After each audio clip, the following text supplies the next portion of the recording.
Hey guys, Sabri Subi here, and welcome to this module of quantum growth called Flooding the Nile. And today's training is all about architecting a high performance workflow that really floods your goals with life. Because just like in Egypt, where in the monsoon season, in this short period of heavy rain, that's what contributes up to 90% of the water of the Nile, which spans over 6,000 kilometers. And your work, your output, and your activity levels and effectiveness is what makes your dreams a reality. And yeah, you need to have like a clear vision of your dreams and your goals and the person that you will need to become in order to achieve those goals. But nothing happens without machine-like levels of output.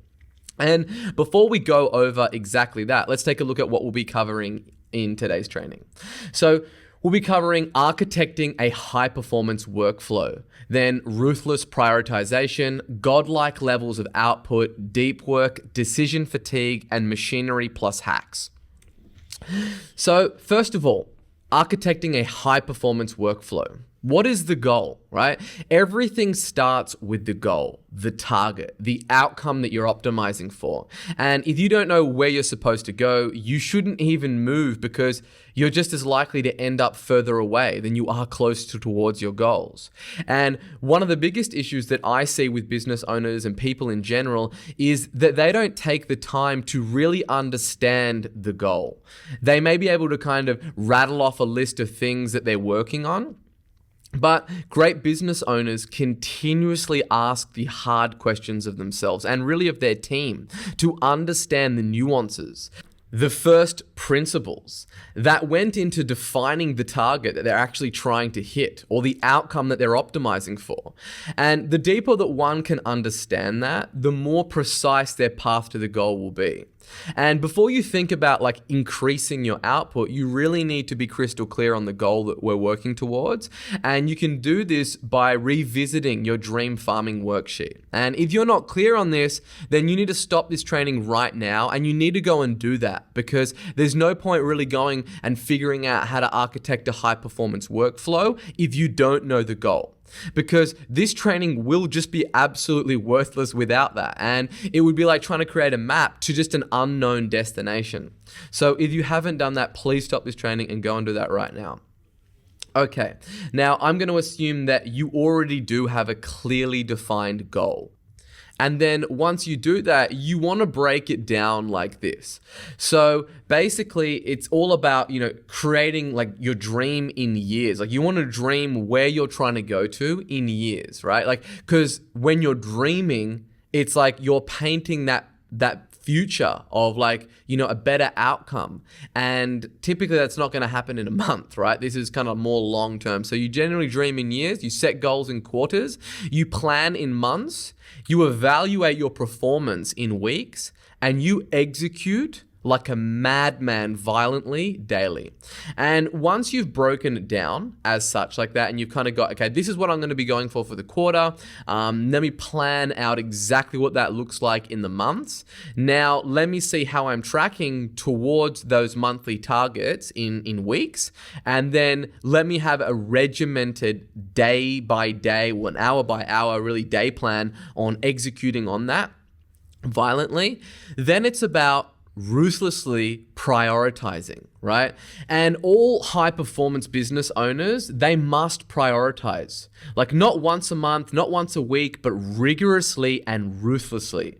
Prioritization means doing the things that are the most important first. And it means doing the things that create the most customer value and have the biggest impact on your company and ultimately produce the most revenue and upside for your company first.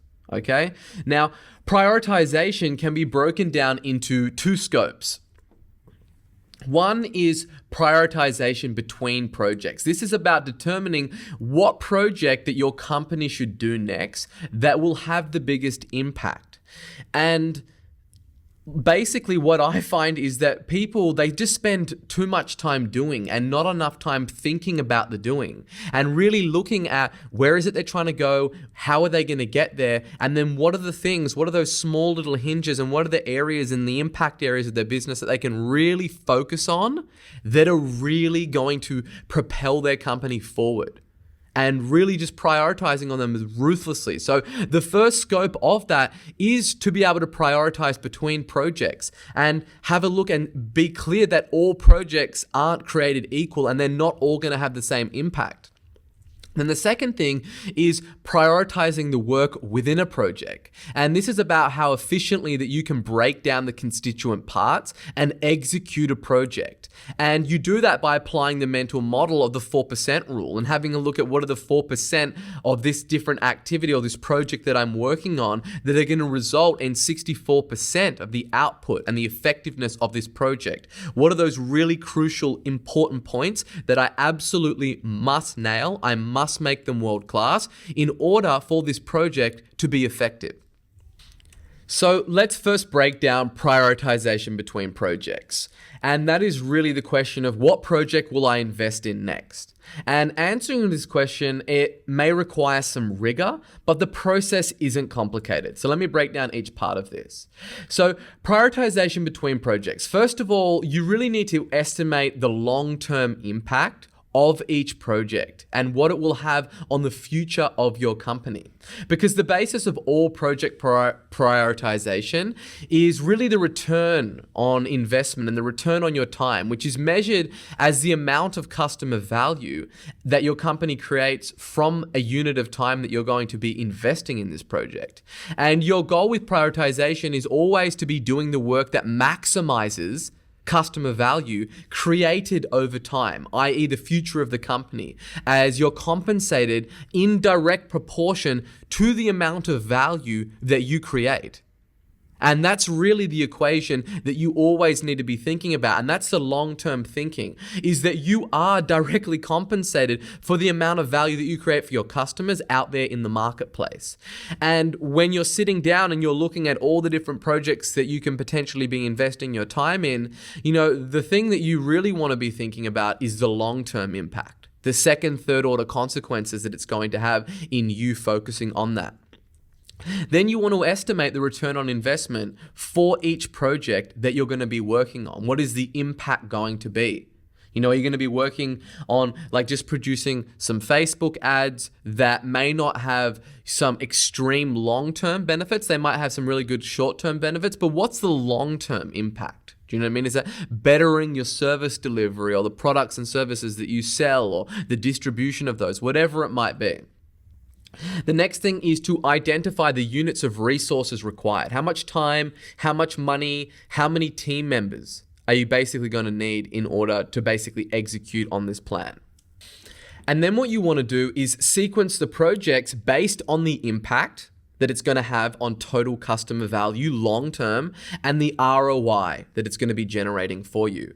And this whole concept of prioritization, you've obviously heard it many, many times before, but how many people actually have, a systemized process for just striking and really prioritizing the task and then attacking them with just violent action. So you can get very clear on what it is that you should be working on your business right now, what's going to have the most impact. Because when I speak with most business owners, they're overwhelmed. They don't know where to focus on. And it's because there isn't a system in place. They're just randomly prioritizing things based on their emotions, and they're not really thinking about it as a systems thinker and looking at the second and third order consequences. So in order to be able to prioritize between projects, you need to estimate these two data points: the amount of customer value that it will be produced and the amount of time that it will take to finish the project. So how do we do that? Well, we do that using a RICE planning tool, and I've included a link to one of these in the resources section of this module. And essentially what the RICE tool does is, first of all, you have the project name in the first column, like what it is it launching a new website, creating a new webinar, creating new Facebook ads. Then the first column that we have in the RISE tool is reach. So how many customers will this project reach? Is it going to be 1,000? Is it 10,000? Is it 100,000? Then secondly, what is the impact? So what impact will this project have on your customers? And there's a drop down and you can basically choose, is it high? Is it low? Is it extremely high? Of what the impact that it's going to have on your business. And you do want to be thinking long term. We're not thinking in the first order consequences on the shallow effects that this is going to have. Then the third thing is confidence. How confident are you that the estimates for reach, impact, and effort, like how confident are you that it is going to reach 10,000 people, your webinar, and that the impact is going to be high? Because you're going to have different levels and varying levels of confidence across that, and you want to apply that. And then also look at the effort. So, estimate the number of weeks that of resources that it's going to take to complete this project for a person. Okay, and is it going to be 10 weeks? Is it 2? Is it 1? And then basically RISE score, it will essentially tell you, like, focus your efforts on the project with the highest scores. And that's going to basically show you from those data points exactly where it is that you should be focusing on. And this is the way that I want you to think about any project that you're going to embark on in your business moving forward. Is you do need to think about this, because as we covered, in the earlier modules around, the time is the only thing that you have. And if you're not systematic with it, and first of all, you're not like eradicating and automating and buying time, but then in the time that you're actually left with that you are going to apply on your business, then you need to make sure that that time is spent in the most effective way to gain you the most impact and reach and leverage for your business. So you can find that link in the resources section. Go and use that religiously for all of the tasks that you're planning on executing in the business. Now, this brings us to the next point, which is prioritization within a project. So at this stage, we've already gone, okay, we know what are the projects that it is that we're going to choose on based using the RISE tool and where we're going to have the most impact and reach and create the most long-term customer value. Now what we want to look at is prioritization within that project that it is that we select. And a ruthless mindset is required to determine, is this absolutely necessary to do? What are the small hinges that are going to swing the big doors within this project? What is the 4% of activities that's going to result in the 64% of the output? And the nature of prioritization is different during the execution of a project. It's chaotic, right? You're in the project, you're on the front lines doing it. There's problems coming up. It's just a chaotic place to be. And there is a large volumes of decisions that need to be made every single day. And you don't have the time to analyze each one of these as deeply as we did when we were prioritizing between tasks. So we're not going to apply the RISE tool within every single project within the task. You want to apply your multi-level mental models at each turn, where you can just apply the 4% rule and you can apply, other models around inversion and whatever it might be to those different decisions that you have to make within that task. And having a ruthless mindset really means making the hard choices every day on where to focus and forgetting about everything else. And it's about keeping momentum within a project and focusing on getting it done, right? There are going to be problems that come up. You need to have the ability to basically run through walls, make decisions using mental models without sitting down there and getting like analysis paralysis and not even, having those momentum. So momentum within the project is really important. You need to keep those wheels turning. And you must ruthlessly keep asking, is this absolutely necessary? Is it essential? Most business owners are not naturally ruthless prioritizers. And it's a muscle that you definitely need to build, and you need to be decisive about it. And it's a craft, and one that you can deliberately get better at with practice if you come from a place of feeling empowered. And the last thing that I'll say on this is there is always a way to accomplish your goal faster than you currently plan to. I'll say that again. There is always a way to accomplish your goal faster than you currently plan to. Always. You just have to find it. You just have to ask, how can we do this in half the time? How can I achieve 10 times of these results in the same amount of time? Get your team together for a planning session, go break out into a room, go for a coffee, whatever it might be. And just basically ask your team as well, like, how can we do this better? How can we do it more efficiently? And you'll be amazed with the solutions that you can come up with by applying this kind of thinking.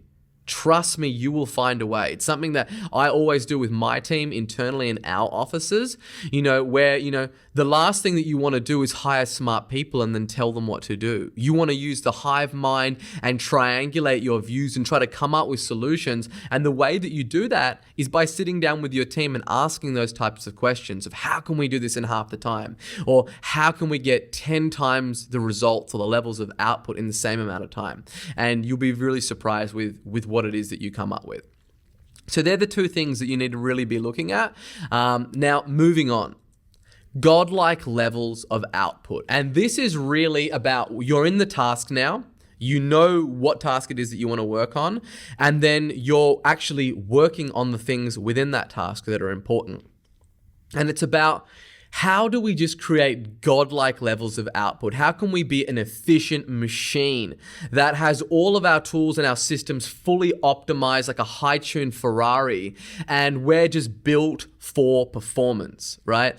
And typically the distinction and the way that this is done, the way that you do get godlike levels of output, it's not from managing your time, right? Because it's all about managing your energy, not time. And that is really the fundamental currency of high performance and really having godlike levels of output.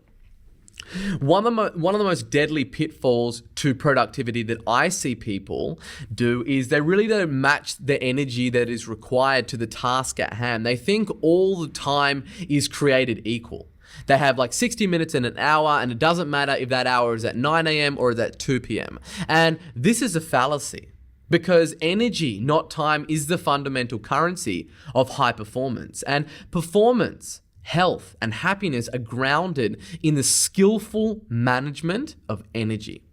The number of hours in a day, in a week, in a month, they're fixed, right? Those units of time are fixed. But the quantity and quality of energy available to us is not. That's not a fixed thing.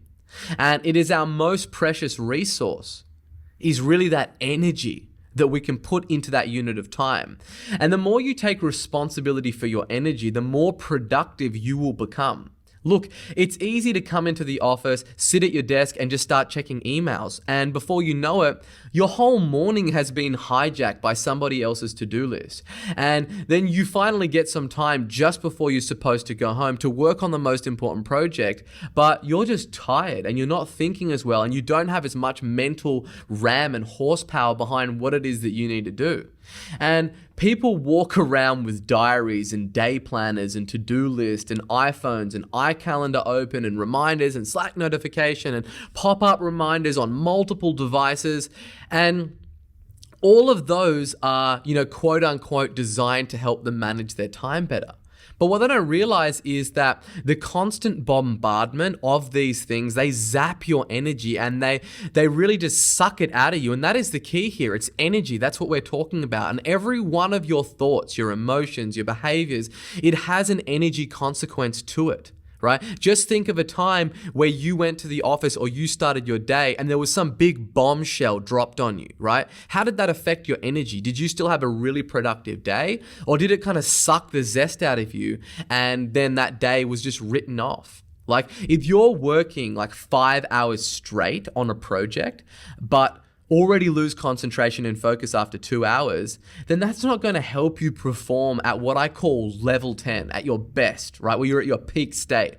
Because optimizing our performance and our health and our happiness is not about the quantity of time, but it's about the quality of the energy in those units of time. So in order to achieve godlike levels of output, you must be physically energized and mentally sharp and focused. And this all comes down to managing your energy. Okay, so we are human beings. We are not supercomputers or robots. And I see people saying that they can sit down and they can work for 12 or 14 hours straight, but we're not meant to run at high speeds continuously for long periods of time.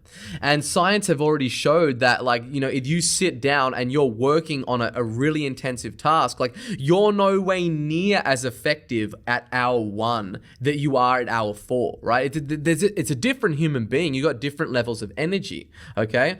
And instead, we are performing at our best when we move between expending energy and intermittently renewing energy. And we live in a universe that is characterized by rhythmic, wave-like movement and activity and rest.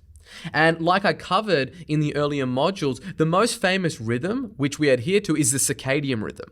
And we live our lives in 24-hour periods, right? We're awake for 15, 18, 16 hours, whatever it might be, and then we're off asleep for 7 to 9 hours. And a period of activity is followed by a period of rest. And a period of energy expenditure is followed by a period of energy renewal. Regardless of what some stupid people in the business community on Instagram or on YouTube might tell you about just hustling and grinding and just working till there's blood dripping out of your eyeballs, our energy resources aren't endless. They're not. Right? We can't sprint 100% for more than 10 to 30 seconds. And we can't concentrate for hours and hours on end. Right? We can't stay awake for much more than 18 to 24 hours before our performance just completely plummets. Sooner or later, we need to refuel our energy. And you need to either fully engage or you need to strategically disengage. Okay? Because highly specific routines for managing your energy are the key to full engagement and sustained high performance. Just imagine if you look for the typical long distance runner, right? And you think about them they're typically skinny and they're kind of gaunt and they look unhealthy and not very energetic, right? These guys on the right hand side. Now, imagine a sprinter like Usain Bolt, they're powerful, healthy, strong, shredded, bursting with energy and just power, that raw power. And look at the sprinters on the left-hand side. They just look a lot more healthy, right? Why? Well, it's because they're oscillating, right? And they're on and then they're off. And they fully exert themselves and then they follow that by a period of rest. They're not just out there sprinting around the track constantly, right? They're sprinting as hard as they possibly can and then they're having a period of rest. They're either fully engaged or they're strategically disengaged. And this adheres to nature's rhythms. Like the sprinter, we want to live our life as a series of sprints and we want to oscillate between periods of intense engagement and equally intense renewal. It makes total sense, right? However, that's not how people live their life. And it's not how most people live their life. Instead, most people are in a state of constant energy preservation. They're never fully on in what I call level 10 peak state and just fully going for it. And then they're also never fully off. They're never fully engaged and never fully disengaged. They've got their iPhones on them, they're constantly thinking about work, or they're at work and then they've got their iPhone again and it's constantly notifying them of outside inputs that aren't about the work that they're actually working on. And instead of oscillating in their lives, typically living linear lives, which is the complete opposite. Think about the typical workday, for example, right? Do you ever fully concentrate and give 100% of all of your attention to any given task that you're working on, where you literally just block out everything? And I'm talking about fully dialing in and getting in that flow state. Phone's on airplane mode, it's turned off, it's out of sight, no email tabs are open, there's no Google Hangouts, there's no Slack or any other mindless distractions. No one can come and, knock on your door. I dare say not. Right? The people, that I know in the business community, it's very, very rare that anybody gets into this complete state of flow where they block out every and all distraction.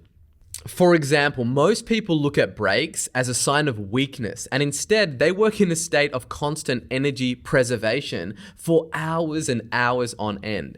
Even when they're tired, they can barely concentrate anymore. They just kind of keep going and going and going, and it's just completely pointless because the output just goes down so disproportionately for the same amount of energy or input that you have to put in that from a unit of time.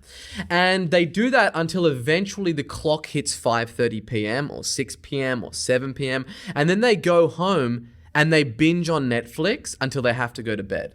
But watching Netflix or TV or YouTube, it doesn't count as either full engagement or full disengagement. It's just a state of low static noise type of energy. And this is neither our natural nor our optimal way of living for maximum output and production. So maximum output using an ultradian rhythm. So the body has all kinds of biological rhythms, right? This field of study is called chronobiology and really underscores the intricate relationship between our biological rhythm and time itself. And the primary biological rhythms are clumped under ultradian, circadian, and also infradian. And the body's ultradian rhythms regulate energy, mood, and cognitive function. A whole medley of like hormones and metabolic processes and cardiovascular functions carry out our ultradian rhythms. But the basic takeaway is this: our bodies operate according to a biological rhythm. So for productivity, we are concerned with the specific ultradian rhythm known as the basic rest activity cycle, or BRAC. And this is a rhythm that plays out in 120-minute cycles non-stop, day and night. And it's most detectable during sleep. And if you will see, if you buy an Oura Ring or some other kind of tracking device for your sleep, when we move from non-REM sleep to REM sleep and back. And that's kind of like, the rhythm that you see, and it's very clearly articulated in that sleep cycle. Over and over again throughout the night, you kind of are cycling between REM and deep sleep. But it's also present in more subtler forms throughout the day. And it's impossible to go against this. It's biological. So the whole thing about just working 12, 14 hours straight and being the same levels of output is complete bullshit. Because that's why so many people might brag about sitting down at their computer for just long periods of time, but they're just fooling themselves. They're not being productive. Instead, what is far more efficient is to work in 90-minute sprints. Turn off all distractions, no phones, no emails, none of that stuff, and just laser focus on the task at hand with all of your mental RAM and all that mental horsepower. Every single fiber of you, all that you have, for 1.5 hours without a break. Then have 10 to 20 minute break and kind of go get a drink of water, go for a walk, do some star jumps, some deep breathing, or my favorite, which is that we kind of keep in the office, is to play some table tennis, right? And just break it up, shake it all out, right? And the reason that I like table tennis is because the games are short, they're intense, and you really have to focus on the game at hand. And it also gets your heart rate up and your blood pumping. So I find that that's a really good hack. Now, your goal is to make the most out of those 90 minutes of activity by making the most out of those 20 minutes of your rest period, right? So you can't just work intensely for 90 minutes and then go check email for 20 minutes. That's not how it works. Fully engaged or fully disengaged. Before your next 90-minute sprint, take 2 minutes, sit down, close your eyes, listen to your breath, take some deep breaths and kind of just get back into the zone. If you are walking, want to listen to your breath, sense your pulse, just get conscious that you're about to get into it, right? And if you follow this process, it will literally change your life. You will get so much more done.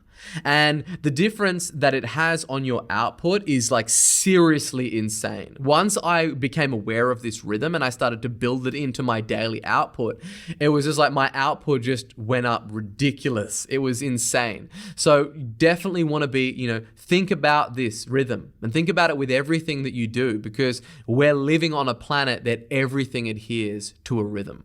And more mental energy that you will get from doing this process, it means that you can take more action and you will experience your mind firing on all cylinders instead of one like kind of broke piston.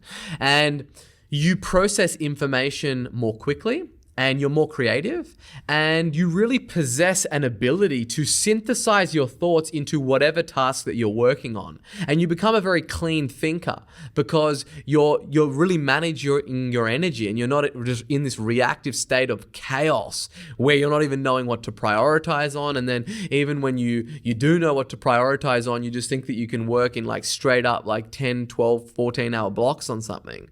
And when you get rid of that and you move to this 90 minutes of intense focus, 20 minutes off, 90 minutes on, you're just going to be so clear in your mind and you're going to get more done than you ever have before. So now let's get into the actual specifics of how you apply this in your life. So the way that I do it is that I work for basically 6 times 1.5 hour sprints per day. So I get 6 of these 1.5 hour sprints of, level 10 activity. And that equates to 9 hours of fully engaged, L10A, which is level 10 activity. And I'm just super, super applied in those 9 hours. Now, this is something that I have worked up to, okay? So to begin with, the way that you want to approach it is that you want to start working in basically 25 minutes and then have a 5-minute break, okay? So after 3 rounds of that, then basically what you want to do is take a 20-minute rest break, and you want to avoid all mentally demanding activities in that task. Okay. And then what you want to do is you can do kind of like 2 to 3 times of that per day in a row for 5 days. And then you start to extend those work sessions and just gradually build them out. And after a few successful days of this, then you just crank up that dial to 45 minutes straight. And then you follow that up by a 5-minute break. And then you do one more 45-minute session. And then you take a 20-minute renewal and healing break. And then finally, after a few days of doing that, then you can build up to the 90 minutes of uninterrupted work. And then, of course, your 20-minute healing and renewal break, but nothing more than that. And you might be thinking like, no, I'm a machine, Sabri. I'm just going to go straight to the 90 minutes. Don't do that, because what you'll find is from applying this is when you go from being fully engaged to fully disengaged, you're not going to be able to really lift that 90 minutes of work uninterrupted, fully engaged. It's like a weight. That's why I use the word lift, right? It's like walking into the gym when you've never worked out and being like, okay, I'm going to bench press 100 kilos. Like, you need to build up to that. And it's a muscle that you need to work on. And what would happen if you went straight to 90 minutes without building up to it is that 90 minutes just wouldn't be fully engaged work. So it's something that you want to build up to. And this cycle encompasses multiple areas of self-optimization, because not only is it a great tool for like just 10xing your productivity, but it's also a great like foray into hypnotic and subconscious states, because it's almost hypnotic when you get into flow and you're fully engaged on a task. And then it's like you stop that after 90 minutes. You might have an alarm on your phone or whatever it might be. And then it brings you out. You're like, holy shit, like that was already 90 minutes. Like I can't even believe that went so quickly. And you look at the quality of work that you were able to output in that 90 minutes. And it's almost like a hypnotic state that you're just so focused. And I can't stress enough how powerful this technique is. Whether you're writing copy or you're making sales calls or you're interviewing people or you're coding or designing or whatever it might be, having this kind of like batching where you batch these tasks together and then you just literally attack them violently for short periods of time, like everything that you do is better. Like the sales copy will be way better. You'll be way more effective on the sales call because you're not sitting down and thinking, okay, I've got a full 8-9 hours on the telephone right now. Like that's not an empowering state. You sit down, you're like, cool, I've got an hour and a half of power. I'm going to rip through these calls and I'm going to give it everything that I've got. Or I've got 13 people to interview. Let me get on the phone, really get to the bottom and try to suss out if these people are going to help my organization, if they're going to be a great fit. Either I'm going to be a good fit for them, if they're going to be a good fit for our company. So it's really, really profoundly powerful. Now, it also has a hidden benefit, right? So not only is it great for just like producing the godlike levels of output and literally decimating your competition, because it's like taking like just this weak and frail machine and just putting it up against the Terminator, who's just so much more effective. But aside from that, there is also another underlying benefit that is equally as beneficial. It forces you to get up and move every 90 minutes, because sitting down at your computer is like the new smoking. It causes a long list of like horrible and even fatal side effects. And research shows that exercise isn't enough and doesn't seem to undo the health effects of excessive sitting. Like, you can't sit down at your desk for 8 hours a day and then go do a rigorous 1 hour workout and think that you have reversed all the side effects of sitting all day long. That's not how it works. Like, think about us as human beings. Do you think we were naturally designed to be sitting down at a desk with our muscles not engaged, looking at a computer screen emitting blue light into your retina? That's not how we are. Like, we're meant to be out there, like, roaming around and hunting and gathering and things like that. So all the science suggests that, people used to think it's like, okay, I get my heart rate up for 30 minutes, like I'm good. No, you need to get up and keep moving. You need to oscillate, and you need to get the blood pumping, get your heart rate up. And the way that you do that is, you really reverse and kind of avoid those side effects by getting up every 90 minutes, doing some star jumps, playing table tennis, the heart rate gets up, your mind is disengaged, and then bang, you sit down back again, right? So that's a thing that is a huge, huge health benefit in there. And so it not only helps with your focus and the energy, but it also helps just with your long-term health and therefore your energy source that's going to drive you throughout your life. So let's look at intensely focused deep work. So performed in a state of just complete distraction-free concentration to really push your cognitive capabilities to the absolute limits, like just redlining your cognitive ability. And these efforts are really, the 4% of activities that are going to create, the new value, they're going to improve your skill, and they're going to bring in the disproportionate amount of revenue. And it requires extreme focus, and it requires discipline and concentration, and is something which must be deliberate to increase your performance and your output. Because you've heard me just talking now about like intensely full engaged work, but now I'm going to break down actually how you do it and the parts that make up intensely focused. Because you can't just say, all right, just sit down for 90 minutes and work really hard. Like, how do you actually do that? How do you intensely focus on the deep work that's really going to move the needle for your business for 90 minutes at a time, right? And as I said, it requires a lot of focus and a lot of discipline and a lot of concentration to be able to do it. And it's not something that's just going to naturally dawn on you. It must be a deliberate effort. And this type of work is the opposite of distracted, shallow work. It's deep work. We're getting deep into the zone. And you might be working in your business and you might say, well, Sabri, I can't get into deep work every single day because I've got people to manage and there's things that I need to do. And my business isn't just set up for that right now, where I can just have a full day of doing this kind of activity. So then here's how you actually do it. Here's how we actually apply this model.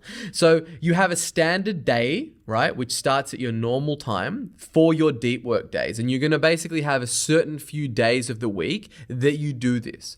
So for instance, for me, I'm running a team of 70 plus people.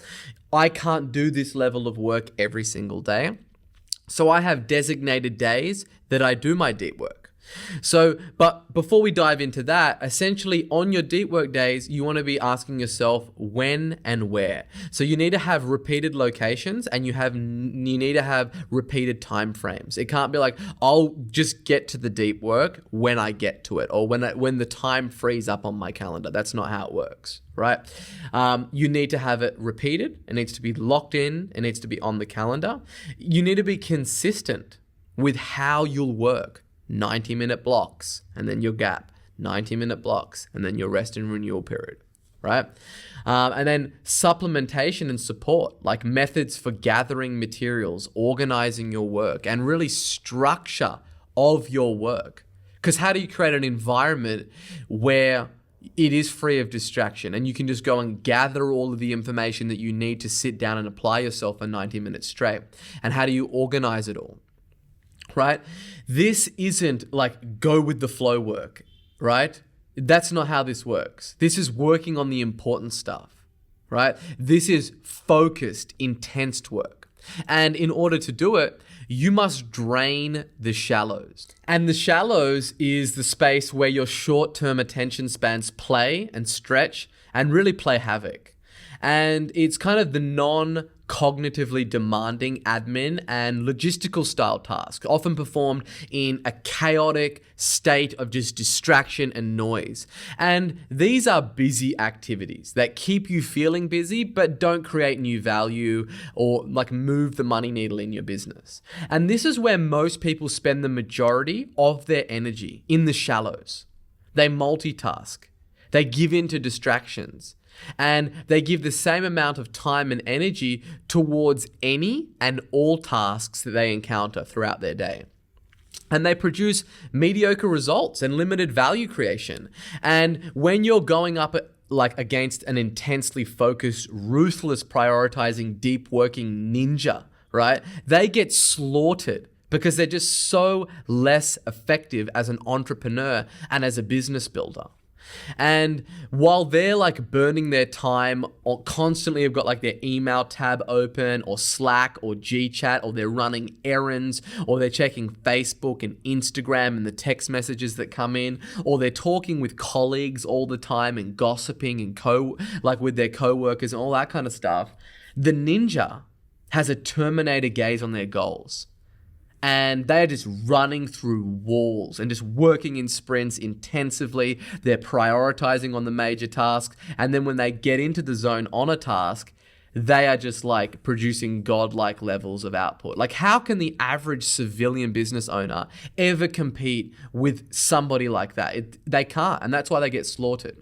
And so here's what you actually need to do, the specifics. So you need to schedule your entire day, right? Your whole day. I'm not talking about just a part of it, just the morning, just some days, your whole day. And the way that I do that is I use Google Calendar, and I schedule both the deep work and also the shallow work.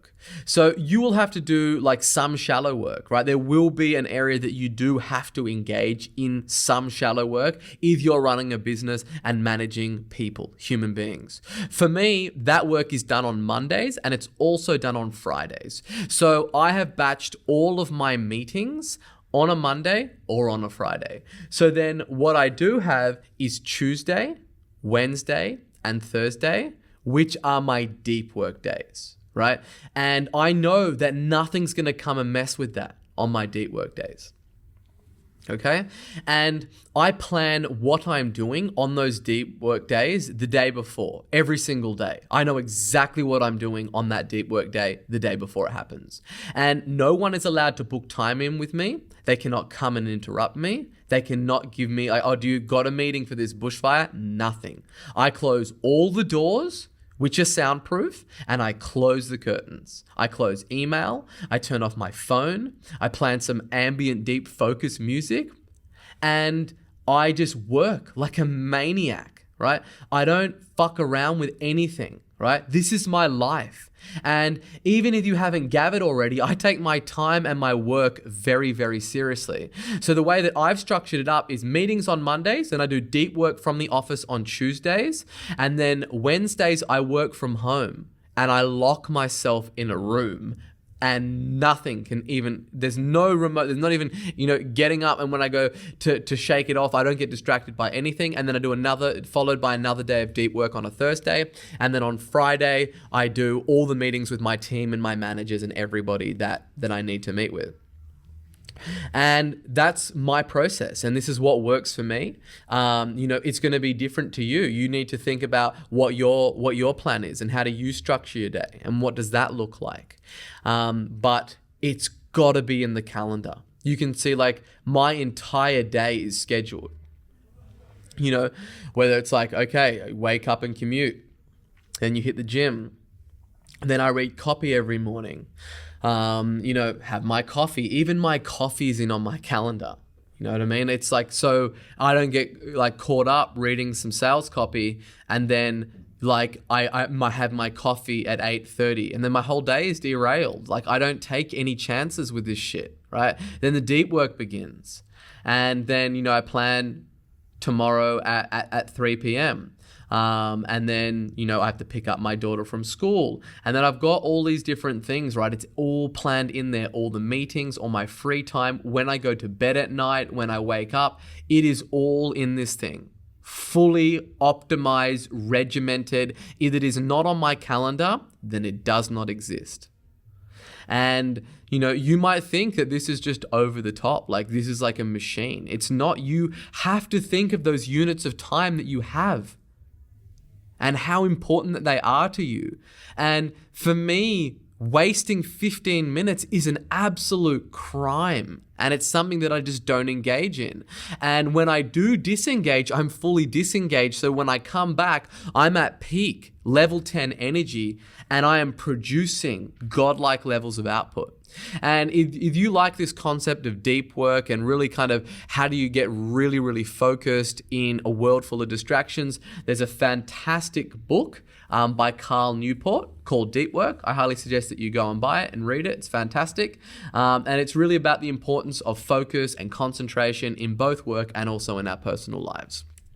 And, to sum that up, here is a great quote by Steve Jobs. Focus does not mean saying yes. It means saying no. And that's what a lot of people aren't really good at. They're not good at saying no because they think it's like, it's confrontational to say no things, to say no to somebody that you don't have the time to meet or no for a meeting because that is, it's going to rub people up the wrong way. And, really in business, it's not just about those time demands as well. It's just about what you choose to put your focus on.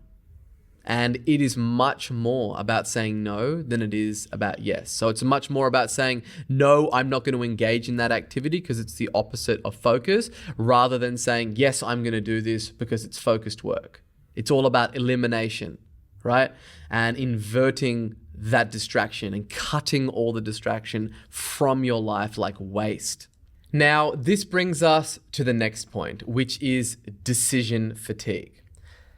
From the moment that you wake up in the morning, you are making decisions like what clothes should I wear?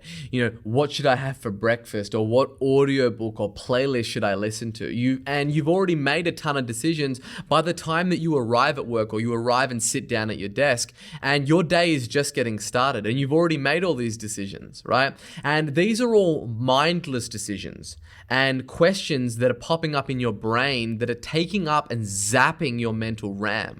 And our brains are tired of making decisions. And this is called decision fatigue because decisions take a lot of mental effort, whether you're aware of it or not. And that's a problem. Like making choices reduces your physical and mental stamina and reduces your persistence and reduces your willpower, and it even encourages procrastination. So, how to prioritize what matters. The decisions that we spend the most time on are rarely the most important ones. No matter how rational that you are, you can't make decisions after decision after decision without draining your brain power. That's not how it works. Now, it's different from normal physical fatigue because you're not consciously aware of being tired, but it is zapping your mental energy, right? And your mental RAM, as I call it. And the more choices that you make, the harder that they become, right? You'll notice that towards the end of the day, typically people defer making hard decisions because they've already made so many decisions throughout the day and they're not aware that that's the reason why, but making the same decision that would be easy early in the morning is difficult later in the afternoon. And to save energy, your brain starts to look for shortcuts. And one shortcut is to be reckless and just to act impulsively rather than rationally. You stop thinking about second and third order consequences of the decisions that you have to make, and you start looking for shortcuts or only think about the immediate consequences of this decision, which then creates much, much bigger problems in the long run. So instead of spending your mental RAM on just mindless shit, what to wear every single day or what to have for lunch or like what book am I going to read or listen to, you want to structure your life to conserve that willpower and to avoid that decision fatigue.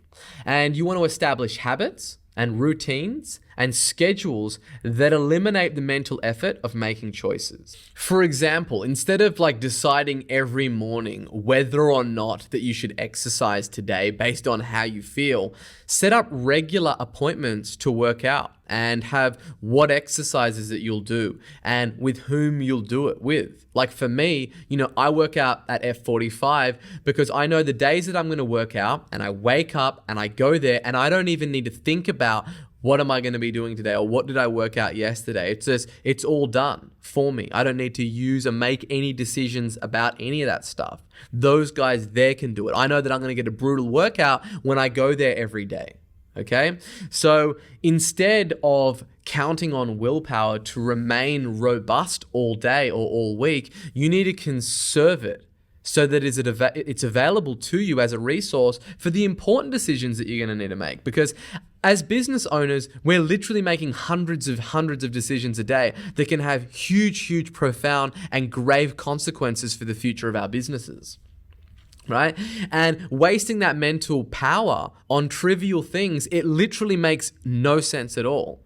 So you really want to eliminate all decisions that you have and you have to make. So like clothes, you've probably noticed like in all of my videos, like I'm pretty much wearing the same thing. Like I only wear black t-shirts and in winter they're long sleeve and in summer they're short. Like my wife often like laughs when we're going overseas and it's like a whole suitcase just full of black t-shirts, right?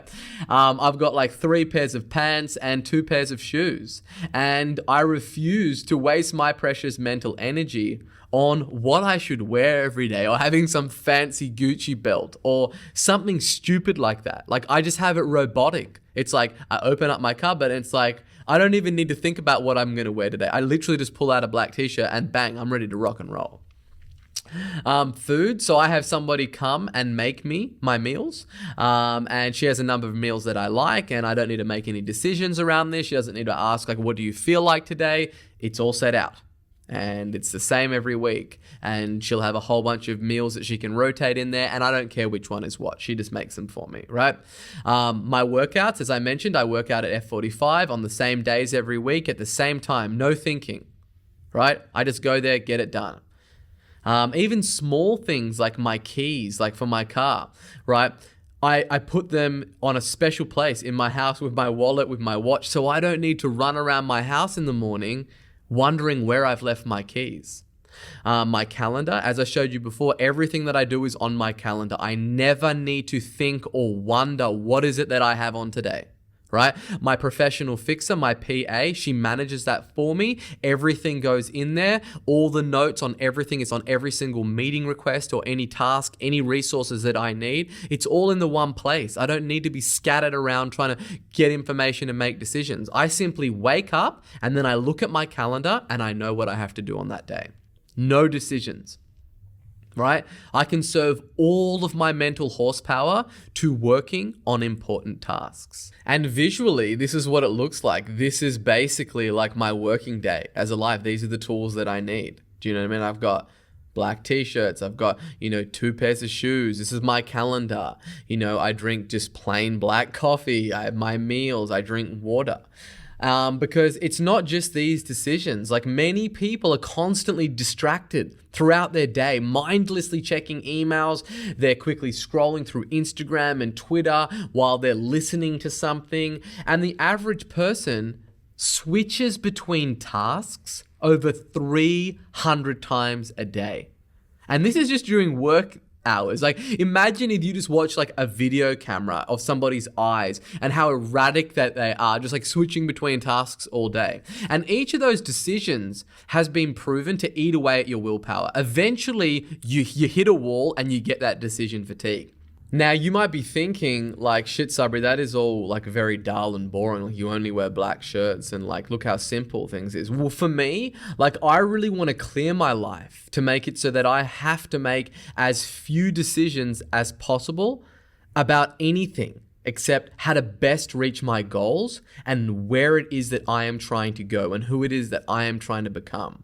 And this means not using my mental energy on deciding what to eat for breakfast or what to wear, right? Or what type of coffee or all of that kind of stuff. Like, I feel like I'm not doing effectively, I'm doing my job and I'm not serving my clients or my team members that really rely on me if I spend my mental energy on things that are frivolous about my day-to-day life. Like, which shirt should I wear? Like, who gives a shit? Like, do you know what I mean? Just wear what works, what's practical, what you like, so that you can go and do all the things that you need to do as a high-performance machine.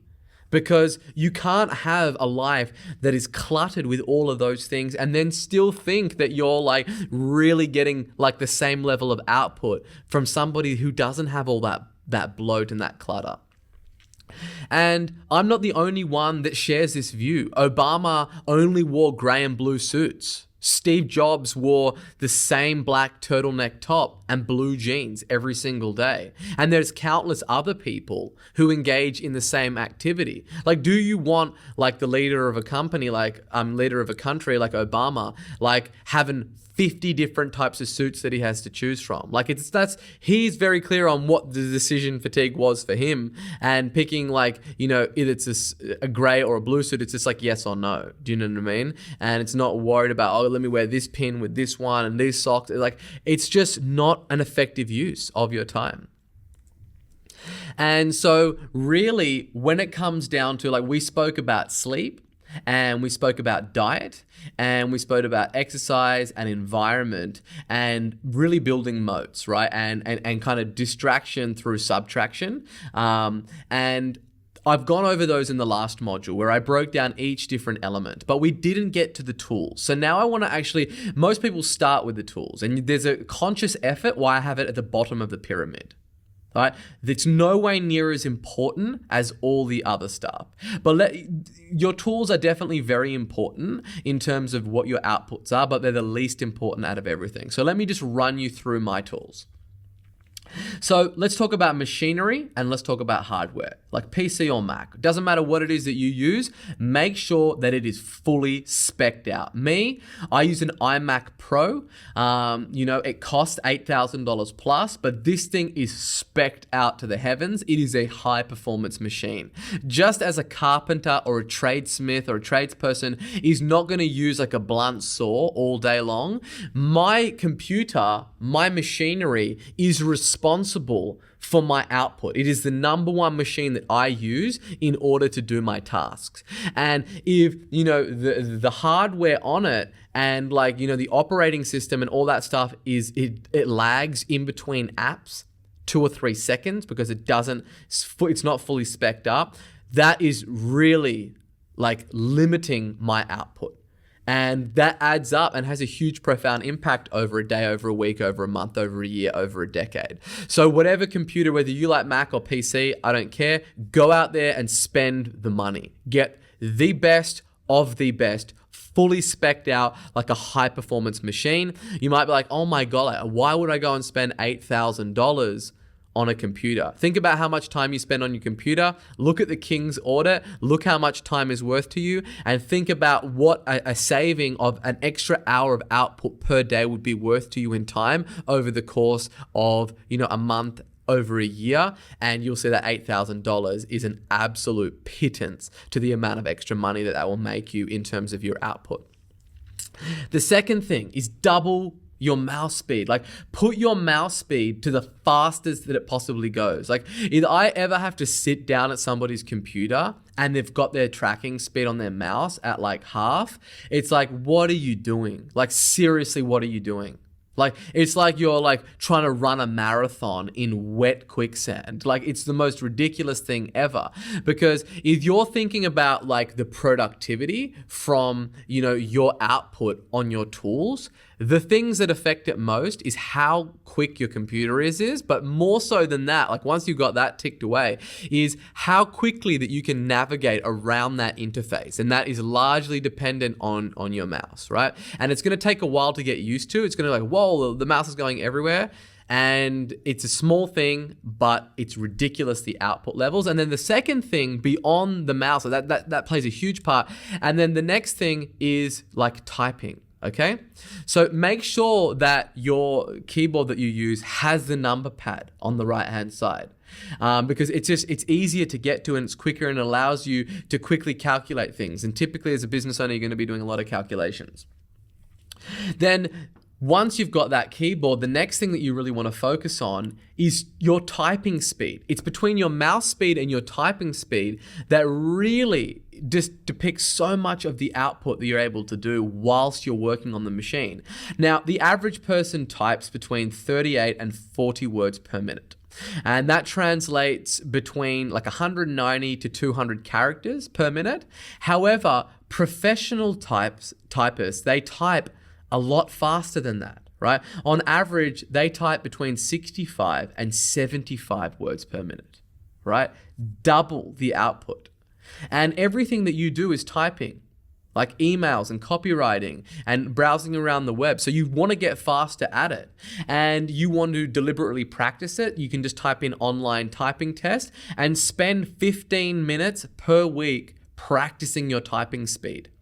Because that 15 minutes is going to compound and you're going to get way more output. Just the mouse speed and your typing speed, you will get a lot of output from that just alone before diving into everything else that I'm about to go through. Now, you might be thinking like mouse speed and typing speed, that seems like trivial, but I like to zoom out, right? And give you the 10,000 foot level view and looking at your energy and your sleep and all of that kind of stuff. And then also zoom right in to the forensic details and the specifics in the weeds of exactly how to just squeeze every single last ounce of efficiency out of you and out of your output, right? And these things really get you a lot more output. So, spend the time, do it, get the keyboard, and then also spend the time in actually practicing your typing speed. Next is an app for Mac called Alfred, and Alfred basically just supercharges your Mac. This thing is ridiculously powerful and it's very, very effective in giving you speed in navigating around your Mac. And really, to show you like a side-by-side example, the nuances are subtle, but watch for them.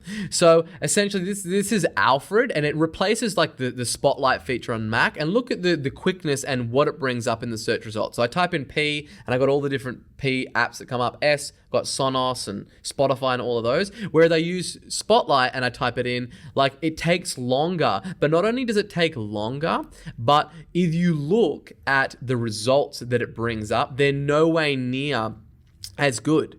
Because Alfred will go in and deep index everything and bring it up much quicker in the RAM, and then it looks at, how frequently you open certain things up, and it displays them in corresponding order in the results. And there is a whole bunch of other shortcuts down, and basically that cut down on repetitive manual tasks that you do. So if you get the app that's got a full screen, it will run you through all the single shortcuts that you can do to it. That is a huge one. So I highly recommend that one. It will really help you. Then next is, if you're using, a Mac, is the Command Tab feature, where you can just switch in between tabs that you're working with, and you're not scrolling around and looking for the other tabs that you got open. You just press Command Tab and you just scroll through them. Bang, quickly get into a project. It's a lot quicker. Again, we're looking for those little small hinges that really all add up to getting our output. Then little ones for Chrome. So you want to learn all of the shortcuts for Chrome. So for instance, pressing Command L puts the cursor directly up into the address bar so you can search for something.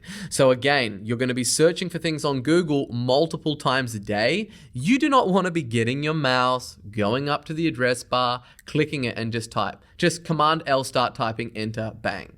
right?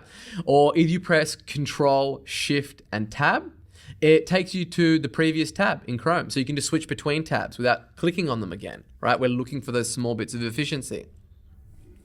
The other thing, which is huge and it works for just decluttering, is Inbox Zero, right? You don't want any emails in your inbox. Anything that's in your inbox, it must require some sort of action from you. Otherwise, it shouldn't be in there. Because like I often think like when someone has like a wall of emails and they're opening them up, every single time that they look at that wall of emails, their brain is processing what it is that they need to do with these emails. And they're reading subject lines and then previews and they're like, do I need to get to that? Don't I need to get to that?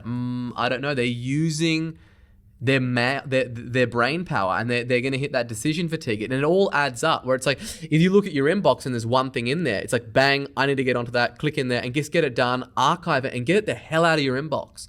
So you must optimize for Inbox Zero. This is very good to basically keep that processing power in your brain and not hit decision fatigue. Then the next thing is that you want to be clicking into the settings tab of Gmail. You know, you're using Gmail as your number one email provider, and you go in here and there's a bunch of settings that we're going to activate. So the first one that we're going to do is we are going to enable send and archive button in reply. So every email that we send that doesn't require us to do anything more, it's just going to automatically archive it out of the inbox. And it's just going to go, so it's going to help you to get to Inbox Zero without having you go back to the inbox, tick it, and then archive it, right? These all add up, these little tweaks. Then the other huge thing, like this is a massive lever for output, if you're spending a lot of time doing email, is enabling the keyboard shortcuts in Gmail. This is crazy. So then basically once you enable it, you basically pressed Shift and the question mark, and it will bring up all of the shortcut features in Gmail. So for instance, like R, you just hit R in an email, it will start replying. Or if you press A, it will reply all. Or if you press F, it will forward. Or GI, that will go to your inbox. So you don't need to press the inbox thing. And you can see them all up on your screen. It's basically Shift question mark once you've activated this, and then you'll start to use these every day, and this is going to save you a ton of time. Now, since we're on the topic of emails, this brings us to Loom, and Loom is my secret weapon. This thing saves me so much time. Basically, what it does is it's a screen recording software that records what's up on your screen and then also a video of you and narration. You can talk to it. So instead of sitting down and like thinking about grammar and structuring your thoughts and writing an email and trying to explain something to somebody or show them how to do something on an interface, you literally get this Chrome plugin, you install it, it's free, and it just allows you to get your message across much quicker and share it to people. And it's just, there's a lot less back and forth that needs to go on. So I'll just show you an example of how this looks in action. So basically this is Loom, and you can essentially see my head down the bottom, and then you can essentially see what my screen is and the stuff that I've got open. So instead of trying to craft a long email to somebody, you could just be like, you know, say for instance, you're trying to show someone where you are on Google Maps, for instance. You just bring up Maps. And you could be like, yeah, so essentially this is the building, and what you can do is these are the car parks out here. So what I recommend that you do is park here, and then essentially you can walk around the block and come in here. This is the front entrance, and ring the doorbell. Let me know if you've got any questions about that, or you can give me a buzz on your mobile and I'll show you how to get up, right? That's one example. Or you can click on, you know, Street View if you want to get really crazy and be like, okay, cool, this is the building. You know, there's an entrance down here, but you can't use that entrance. You have to come up through here. Another thing might be you want to show somebody, I don't know, a pair of Adidas shoes that you want to buy.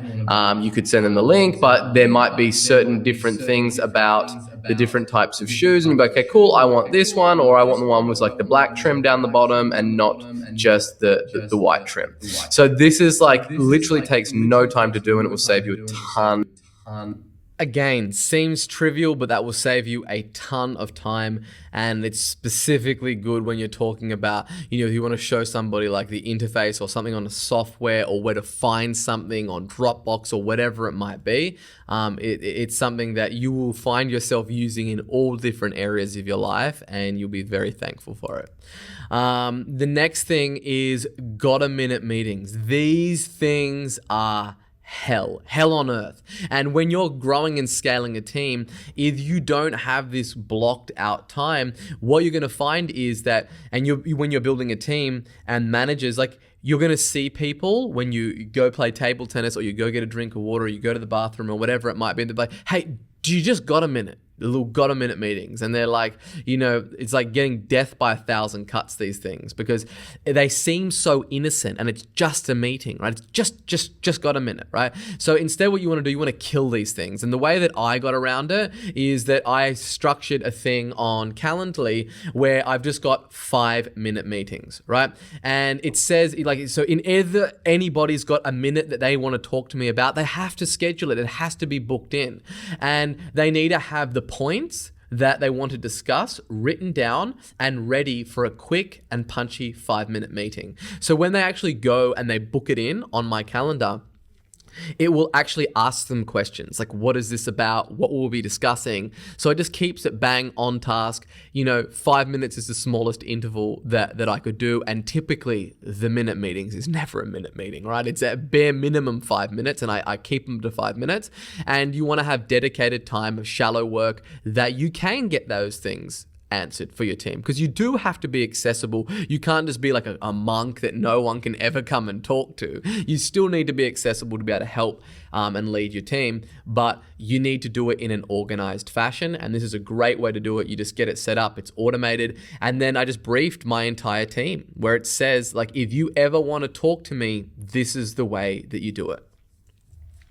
Now, here is a great quote by Gretchen Rubin. Turn off your email, turn off your phone, disconnect from the internet, figure out a way to set limits so you can concentrate when you need to and then disengage when you need to. Technology is a good servant, but a bad master. And that really summarizes exactly what we've kind of gone over in today's module.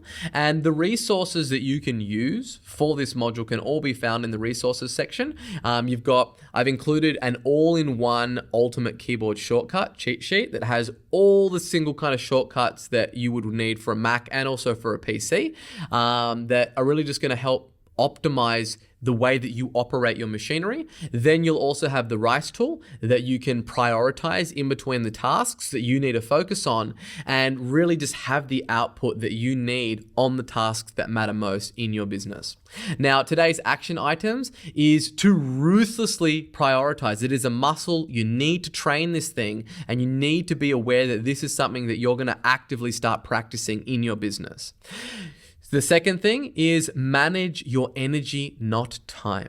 Start to think about, where do you operate best? At what time of the day? Where do you get the most output? And start to manage your calendar based on that energy. And think about, your time that you've got to apply to a task as not just simply units of time, but also as energy. And that's the key distinction. You need to drain the shallows. Turn all notifications off your phone. Have no chat open, and really get rid of any and all things that are sucking you into the shallows on mindless crap. Delete social media apps off your phone. Make sure, by God, that every single notification is turned off on email, on all the social networks that you use, on all of that stuff. Really focus on subtracting all of that, like, just noise, and drain all the shallows. Then create structure and routine. So sit down and actually plan out your week and have a look at where you're going to be applying your time and what you're going to be doing every single day, and have it all structured, all plugged into the calendar, and find a structure that works for you. The next point is to eliminate mindless decisions. Look at all the decisions that you make on a daily and on a weekly basis and see what is it that you can eliminate, right? And reduce as much as you possibly can, and just completely eradicate and eliminate any mindless decisions that you make. Once you start applying all these principles, you are going to be a different human being. You're going to just be so much clearer, so much centered, and just ready to go and rearing to work on the most important tasks. And then you're going to get much more work done, but you have to follow this process. You can't just think that you can continue to make hundreds of decisions before you start your workday and be effective. And then lastly is to optimize your machinery. Go and get a most spec'd out Mac or PC that you can. Make sure all the tools that you have are good. Get a good keyboard. Put your mouse up, to the fastest it can go. Work on your typing speed, look for all these efficiencies with shortcuts and all this kind of stuff. So go ahead, get to work on those things, and I will see you in the next video.